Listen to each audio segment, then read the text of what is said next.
এখন আসো ওই যারা বলে 80 হোক বা দুজক এক ওয়াক্ত নামাজ ইচ্ছা করে কাজা করলে এটা নবীজির হাদিস নয়, এটা হচ্ছে ওয়াহাবিরা বানাইছে। বিশেষ করে এই যে কুমুকুন্তু ওয়াহাবি যারা আছে উপমহাদেশের ওয়াহাবিদের নেতা জাকারিয়া কান্দনবী, তার ফাজাইলে নামাজ বা ফাজাইলে আমল গ্রন্থে একটি হাদিস বর্ণনা করেছেন, একটি পেশ করেছেন। সেটা হচ্ছে তিনি এনেছেন সেটা মাজালিসুল আবরার নামক কিতাব হতে।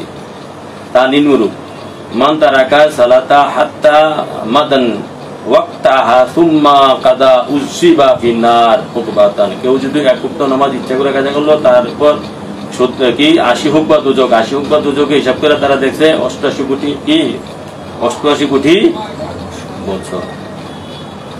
তো এখন তাহলে এটা যে নবীজির হাদিস না, তিনি বলছেন যে হাদিসটা এটা বর্ণনা করেছেন, তিনি বলছেন এই হাদিসকে মুহাদ্দিসিনে কেরামের বিশাল জামাত জাল হাদিস বলে, জাল মানে মিথ্যা হাদিস বলে আখ্যায়িত করেছেন। তাছাড়া ইমাম সুয়ুতি ও ইরাকি এই হাদিসকে জয়ীফ ও মুরসাল বলেছেন। এবং যিনি হাদিসটা বর্ণনা করেছেন জাকারিয়া কান্দনবী, তিনিও বলছেন যে হাদিসটা আমি আর অন্য কোনো কিতাবে পাই নাই। ঠিক আছে, মুহাদ্দিসিনে কেরাম অধিকাংশই যেখানে হাদিসে জাল এবং মিথ্যা বলছে, সবকে হাদিস সত্য বলে মানা যাবে না। হ্যাঁ, এক ওয়াক্ত নামাজ ইচ্ছা করে যদি কাজা করে, তাহলে 80 হোক বা দুজক যদি তুমি ফতোয়া দাও যেটা নবীর হাদিস নয়, তাহলে আমার নবী পাক সাল্লাল্লাহু আলাইহি ওয়াসাল্লাম ইচ্ছা করে সালাত কাজা করেছেন, দলিল আছে। ইচ্ছা করে সালাত, নবী যখন ইচ্ছা করে সালাত কাজা করেছেন, হ্যাঁ, তখন সাহাবারা বলা বলি করছে, এক ওয়াক্ত 5 ওয়াক্ত একসাথে কাজা করেছে মদিনা শরীফে। তিনি মুসাফির ছিলেন না তখন। আমি আমার কিতাবে লিখেছি, মুসনাদে আহমদের মধ্যে হাদিসটা এসেছে। সাহাবারা বলা বলি করতেছে যে তাহলে নবী সাল্লাল্লাহু আলাইহি ওয়াসাল্লাম কাজা করলো নামাজ কোনো কারণ ছাড়া, তিনি মুসাফির নয়, মদিনাতে তিনি মুকিম অবস্থায় ছিলেন। কারণ তারা বলা বলি করছে যে সম্ভবত উম্মতকে বাঁচানোর জন্য তিনি কাজা করেছেন। নবী যেখানে কাজা, এছাড়া আরো অন্য সময় কাজা করেছেন, যেমন মুসাফির থাকা অবস্থায় ইচ্ছা করে কাজা করছেন, 2 ওয়াক্ত একসাথে করছেন। আবার যেমন জোহর আসর একসাথে করছেন, এশা মাগরিব একসাথে করছেন।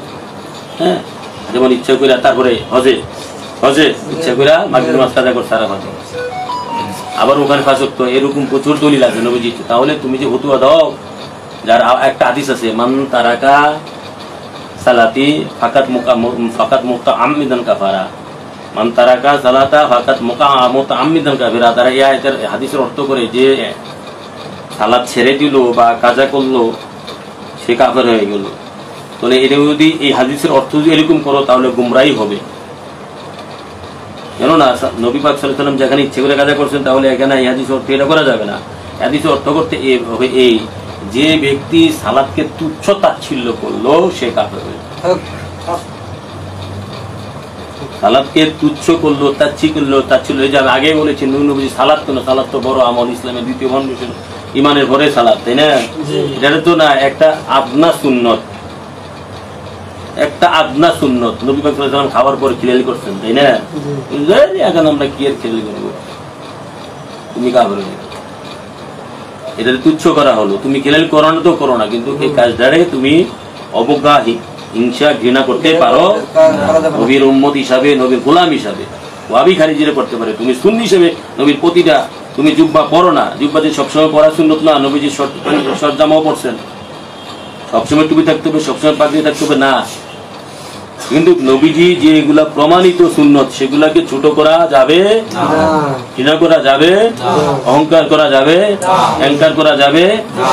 অতএব নবীর সুন্নতকে ভালোবাসতে হবে, পালন না করতে হবে, যেটা সত্য বলে মানতে হবে। নবীর সুন্নত শ্রদ্ধা করতে হবে, এটা বুঝে আসছে? ওই হাদিসের অর্থ হচ্ছে কেউ যদি সালাতকে অবজ্ঞা করে, ঘৃণা করে, ছেকা সালাত নয়, শুধু বুখারী মুসলিমে আছে, মান রাগিবা সুন্নতি ফালাইসা মিন্নি। নবীজির একটা আদনা সুন্নতকে সে ছেড়ে দিল, অহংকার করলো, মানে আদনা সুন্নতকে ঘৃণা করলো, অবজ্ঞা করলো, নবীজি বল সে আমার উম্মতে না, সে আমার দলের নয়, সে আমার কেউ না। বুখারী মুসলিম, মনে থাকবে? সুন্নত পালন না করতে পারো, সুন্নতের শ্রদ্ধা, ভক্তি, ভালোবাসা রাখতে। এটাই নবীর প্রেমিকের দাবি। নবীর প্রতি তো আগে ভালোবাসা থাকতেই হবে। ইমান পরম ধন, ইমান পরম পাওয়া, ইমান ছাড়া যায় না মুসলমান। আল্লাহ রাসূল যেন আমরা জুমার নমাজ পরিশুদ্ধ ভাবে ইমানের সহিত হক্কানি ইমানদার ওলি গাউস কুতুব ইমামের পিছনে আদায় করতে পারে। ঠিক আছে, আমি বলছি যেটা সেগুলো বুঝতে হবে, বারবার শুনতে হবে, এটা বুঝতে হবে, বারবার শুনতে হবে।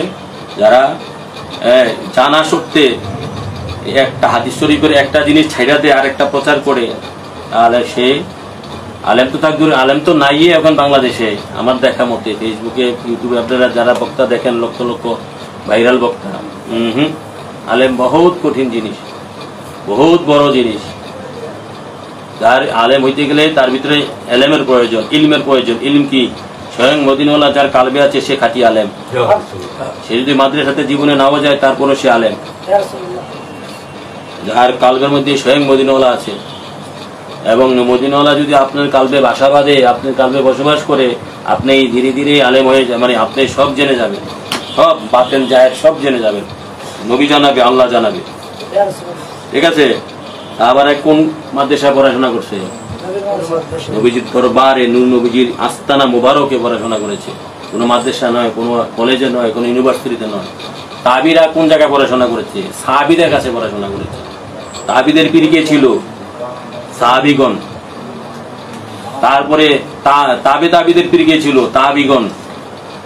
কোনো মাদ্রাসা নয়, কোনো স্কুল কলেজ বিশ্ববিদ্যালয় নয়। পড়াশোনা করতে হবে উস্তাদের কাছে সরাসরি।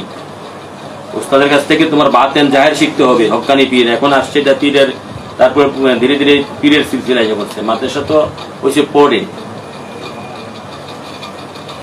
অনেক অনেক পরে মাদ্রাসা।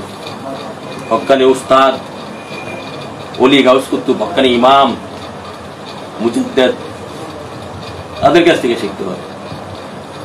আল্লাহ রাসূল আমাদের সকলকে সত্য বুঝা মানার শিকার